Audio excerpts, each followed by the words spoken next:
પાકિસ્તાનની શરણાગતિની તસવીર યોગ્ય સ્થાને મૂકી છે પ્રિયંકા ગાંધીના નિવેદન મુદ્દે સેનાનો જવાબ। વિજય દિવસની ઉજવણી દર વર્ષે 16 ડિસેમ્બરે કરવામાં આવે છે। 1971માં પાકિસ્તાની સેનાએ ભારતીય સેના સમક્ષ આત્મસમર્પણ કર્યું, તેની યાદમાં આ દિવસ ઉજવવામાં આવે છે। એ દિવસે ભારતના ઐતિહાસિક વિજયને કારણે જ બાંગ્લાદેશ અસ્તિત્વમાં આવ્યું હતું। એ દિવસે પાકિસ્તાની સેનાએ ભારતીય સેના સામે શરણાગતિ સ્વીકારી હતી, જે એક ઐતિહાસિક તસવીર છે। જો કે હાલમાં આ તસવીરને લઈને એક વિવાદ સર્જાયો છે, જે મુદ્દે ભારતીય સેનાએ સ્પષ્ટતા કરી છે। 1971ના પાકિસ્તાનના શરણાગતિની જાણીતી તસવીરને ભારતીય સેનાના વડા મથકમાંથી હટાવવાના વિવાદ વચ્ચે ભારતીય સેનાના એડિશનલ ડિરેક્ટોરેટ જનરલે કહ્યું કે આ તસવીર હવે સૌથી યોગ્ય સ્થાન પર લગાવાઈ છે।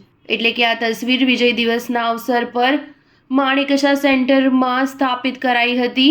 એડીજીપીઆઈની પોસ્ટમાં કહ્યું કે વિજય દિવસે આર્મી ચીફ જનરલ ઉપેન્દ્ર દ્વિવેદીએ, તેમની પત્ની અને AWWA પ્રમુખ સુનીતા દ્વિવેદીએ 1971ની શરણાગતિની પ્રતિષ્ઠિત તસવીર સૌથી યોગ્ય સ્થાન માણેકશા સેન્ટર પર લગાવવામાં આવી છે। આ સેન્ટર વર્ષ 1971ના યુદ્ધના નાયક અને તેના આર્કિટેક્ટ ફિલ્ડ માર્શલ સેમ માણેકશાના નામ પરથી રાખવામાં આવ્યું હતું। આ પ્રસંગે સેનાના વરિષ્ઠ અધિકારીઓ, સેવા આપતા સૈનિકો અને ભૂતપૂર્વ સૈનિકો પણ ઉપસ્થિત રહ્યા હતા। સેનાએ સ્પષ્ટતા કરી કે આ તસવીર ભારતીય સશસ્ત્ર દળોની ભવ્ય જીત અને ન્યાય પ્રત્યેની દેશની પ્રતિબદ્ધતાનું પ્રતીક છે।